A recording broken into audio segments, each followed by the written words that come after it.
ആയുസ്സിന്റെ നല്ല പങ്കും അധ്വാനിച്ച് കുടുംബം നോക്കിയ ഒരു കർഷകനുണ്ടായിരുന്നു. അദ്ദേഹത്തിനിപ്പോൾ പ്രായമേറെയായി. അതുകൊണ്ട് തന്നെ പാടത്ത് പണിക്ക് പോകാനോ സമ്പാദിക്കാനോ ഒന്നും സാധിക്കുന്നില്ല. രാവുമാറി പകലാവുന്നതും പകൽ രാവാവുന്നതും മാത്രമാണ് അദ്ദേഹത്തിന്റെ ജീവിതത്തിലെ ഏകമാറ്റം. എന്നും പ്രഭാതത്തിൽ എഴുന്നേറ്റ് വീടിന്റെ ഉമ്മറക്കോലായിൽ കസേരയിൽ വിദൂരതയിലേക്ക് കണ്ണുനട്ടിരിക്കും. പാടത്തെ പണി മുഴുവൻ മകനാണ് ചെയ്യുന്നത്. എല്ലാ ദിവസവും പണിക്ക് പോകാൻ വീട്ടിൽ നിന്നിറങ്ങുമ്പോൾ മകൻ കാണുന്നത് വിദൂരതയിൽ കണ്ണുനട്ടിരിക്കുന്ന അച്ഛനെയാണ്. ഇത് മകനിൽ അസ്വസ്ഥത ഉളവാക്കി തുടങ്ങി. ഒരു പണിയും ചെയ്യാതെ വെറുതെ ഇരിക്കുന്ന അച്ഛനോട് അയാൾക്ക് വെറുപ്പും ദേഷ്യവും കൂടി വന്നു. ദിവസവും കഷ്ടപ്പാട് മുഴുവൻ താൻ അനുഭവിക്കണം. അതിന്റെ പങ്കുപറ്റി സുഖമായി കഴിയുന്ന അച്ഛനോട് അയാൾക്ക് പുച്ഛമായി. ഒടുവിൽ സഹികെട്ട ഒരു ദിവസം മകൻ പറമ്പിലുണ്ടായിരുന്ന മരം മുറിച്ചെടുത്ത് മനോഹരമായ ഒരു ശവപ്പെട്ടിയുണ്ടാക്കി. അത് ഉമ്മറക്കോലായിൽ കൊണ്ടുവച്ചു. അച്ഛന് ഒന്നും മനസ്സിലാവുന്നുണ്ടായിരുന്നില്ല. ഇതിനകത്തേക്ക് കയറി കിടക്ക്. മകന്റെ ഒച്ച കേട്ട് ആ വൃദ്ധനെന്ന് പകച്ചു. അദ്ദേഹം മകന്റെ മുഖത്ത് ദയനീയമായി നോക്കി. മകന്റെ മുഖത്തെ ക്രൗര്യഭാവം കണ്ടപ്പോൾ വൃദ്ധന് പുഞ്ചിരിക്കാനാണ് തോന്നിയത്. മറുത്തൊന്നും പറയാതെ അദ്ദേഹം മകൻ പറഞ്ഞതുപോലെ മനോഹരമായ ആ ശവപ്പെട്ടിക്കുള്ളിൽ കയറിക്കിടന്നു. മകൻ ശവപ്പെട്ടി മൂടിയ ശേഷം അതിനെയും വഹിച്ചുകൊണ്ട് പാടത്തിന്റെ അറ്റത്തുള്ള മലമുകളിലേക്ക് പോയി.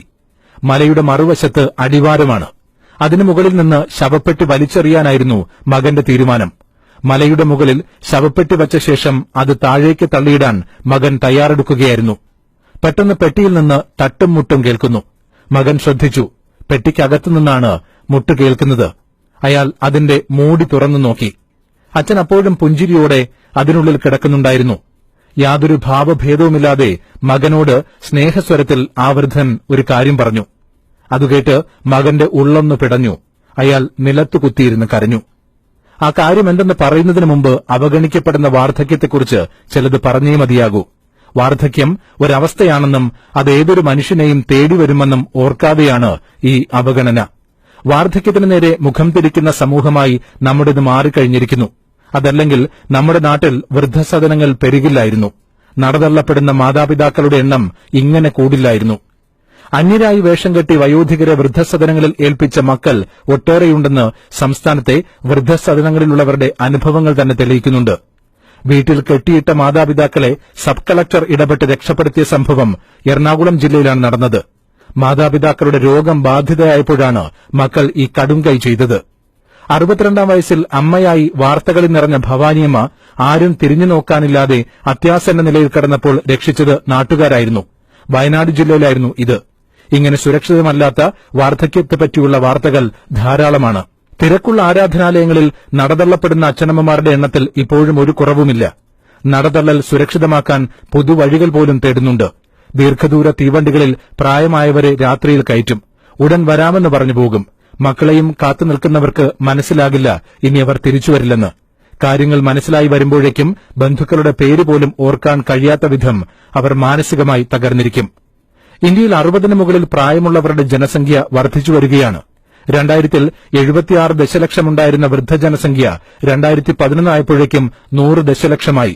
ഇന്ത്യയുടെ ജനസംഖ്യയിൽ 10% വൃദ്ധരാണ്. 2050 ആകുമ്പോൾ ഇത് 25% ആകുമെന്നാണ് കണക്കാക്കുന്നത്. ആയുർദൈർഘ്യം 2000-ത്തെ അപേക്ഷിച്ച് 15 വയസ്സ് കൂടുകയും ചെയ്യും. അതായത് പഴുത്ത പ്ലാവില വീഴുന്നത് കണ്ട് പച്ചപ്ലാവില ചിരിക്കരുത് എന്ന് തന്നെ. കഴിഞ്ഞ ദിവസം സമ്പന്നയായ ഒരു വൃദ്ധയുടെ അസ്ഥികൂടം ഫ്ളാറ്റിൽ കണ്ടെത്തിയത് ഒരുപാട് മനസ്സുകളിൽ നൊമ്പരമുണർത്തിയിരുന്നു. അമേരിക്കയിലായിരുന്ന മകൻ 1 വർഷത്തിലേറെ കഴിഞ്ഞ് അമ്മയെ കാണാനെത്തിയപ്പോഴാണ് അസ്ഥികൂടമായി മാറിയ അമ്മയുടെ കഥ ലോകമറിഞ്ഞത്. ജോലി തിരക്ക് കാരണം 1 വർഷമായി അമ്മയെ വിളിക്കാനും കഴിഞ്ഞില്ലെന്ന് മകന്റെ ആവലാതി. അമ്മയെ ഓർക്കാനും വിളിക്കാനും കാണാനും കഴിയാത്തത്ര തിരക്ക് എന്തിനുവേണ്ടിയാണാവോ? ജാനകിയമ്മയ്ക്ക് വയസ്സ് 70. പഠിപ്പിച്ചു വലുതാക്കിയ മക്കൾ സാമ്പത്തികമായി മുമ്പന്തിയിലെത്തിയപ്പോൾ പ്രായമായ അമ്മയെ നോക്കാൻ അവർ കൂട്ടാക്കിയില്ല. മുറിക്കുള്ളിൽ പൂട്ടിയിട്ട് ഒരു നേരത്തെ ഭക്ഷണം പോലും നൽകാതെ മക്കൾ ആ അമ്മയോട് ക്രൂരത കാണിച്ചു. ദിവസങ്ങളോളം അമ്മ മുറിക്കുള്ളിൽ കിടന്നു. അന്വേഷിച്ചെത്തിയ അയൽക്കാരനോട് അമ്മ മകളുടെ വീട്ടിൽ പോയി എന്ന് മൂത്ത മകൻ നുണ പറഞ്ഞു. എന്നാൽ തൊട്ടടുത്ത മുറിയിൽ നിന്നും കേട്ട ശബ്ദം അയാളിൽ സംശയമുണർത്തി. അയാൾ തന്റെ സംശയം പോലീസിനെയും സാമൂഹിക പ്രവർത്തകരെയും അറിയിച്ചു. അവശയായ അവരെ നാട്ടുകാർ ചേർന്ന് ആശുപത്രിയിലാക്കി. പോലീസ് മൂത്ത മകനെതിരെ കേസെടുത്തു. മകനെ കോടതിയിലെത്തിച്ചപ്പോൾ ആ അമ്മ പറഞ്ഞു, ഞാൻ പ്രസവിച്ചു വളർത്തിയ മകനല്ലേ, അവനെയൊന്നും ചെയ്യല്ലേ. അതാണ് അമ്മ. മക്കൾ എത്ര തള്ളി പറഞ്ഞാലും അമ്മമാർക്ക് മക്കളോട് വാത്സല്യമേ ഉണ്ടാവൂ. അത് തിരിച്ചറിയാൻ മക്കൾക്ക് സാധിക്കുന്നില്ല. അത് തിരിച്ചറിയാത്ത മകനായിരുന്നു ആദ്യം പറഞ്ഞ കഥയിലും. അച്ഛൻ മകനോട് പറഞ്ഞതെന്തെന്നോ, നീ എന്നെ ഈ മലയടിവാരത്തിലേക്ക് വലിച്ചെറിയാൻ പോവുകയാണെന്ന് എനിക്കറിയാം. അങ്ങനെ ചെയ്യരുതെന്ന് ഞാൻ പറയില്ല. പക്ഷെ നീ ഒരു കാര്യം ചെയ്യൂ, മനോഹരമായ ശവപ്പെട്ടിയിൽ നിന്ന് എന്നെ മാത്രം എടുത്ത് വലിച്ചെറിയൂ.